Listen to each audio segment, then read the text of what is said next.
5 seconds to go.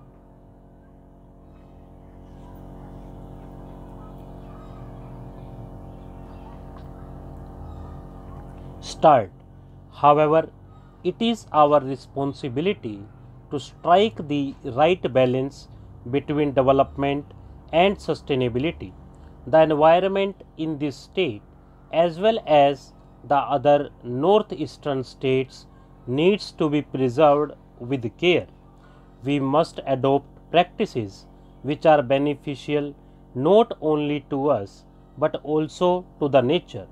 I must compliment the people of Mizoram along with the people of Sikkim and Tripura for generating the least plastic waste as per a study by Niti Aayog.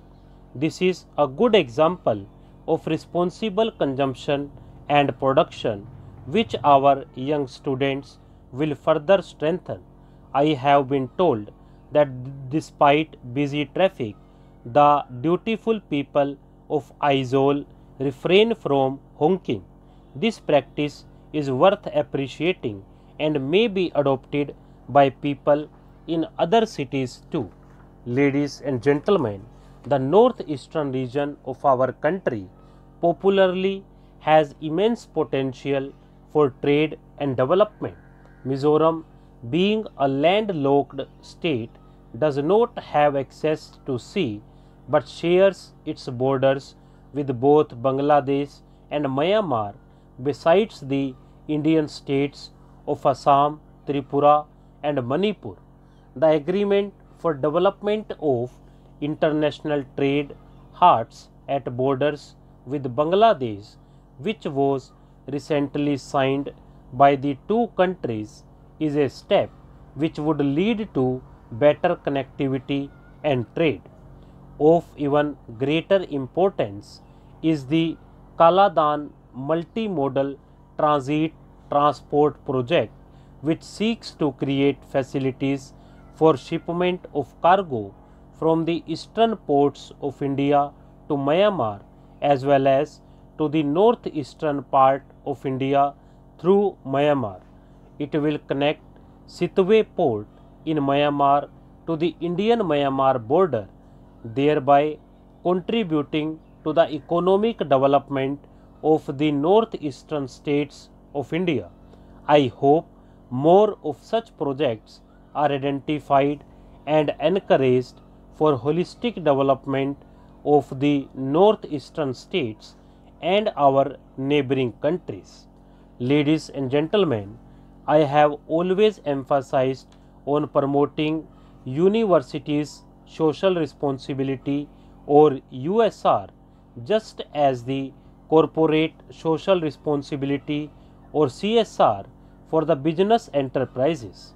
In my conferences with governors, I have reiterated the need for adopting villages by the universities and institutes and encouraging the social and economic development of the neighboring areas.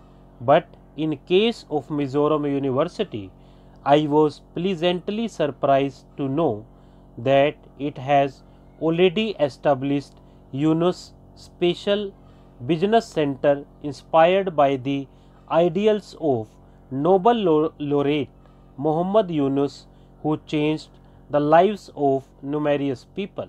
He pulled them out of poverty by providing them microcredit.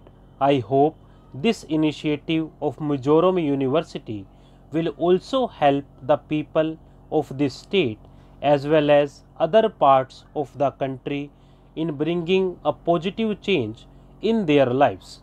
In the context of equitable development, I am happy to note that earlier this year the governor has laid down foundation stone for projects under EWS schemes. I am sure that the projects under the scheme will provide quality education in an inclusive manner. There is one more thing which I would like to talk about. You all know about the UN Sustainable Development Goals or SDGs, which are a universal call to action to end poverty, protect the planet, and ensure that all people enjoy peace and prosperity. In this context, 17 goals have been identified which are to be adopted and achieved by all signatories by 2030. To enable India meet its global commitments, the state governments should also adopt SDGs as their priorities. According to progress on Goal 4, which pertains to providing quality education, Niti Aayog's SDG India Index 2020-21 shows that Mizoram, with a score of 60, performed better than the national average of 57. An interesting point that figured in the analysis was that the score for Goal 4 ranked Aizawl as the top performer among all districts of the northeastern states.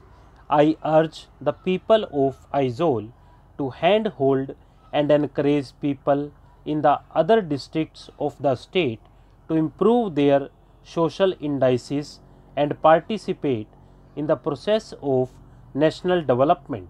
Once again, I congratulate the students, teachers, and organizers of this convocation and wish them very best in life.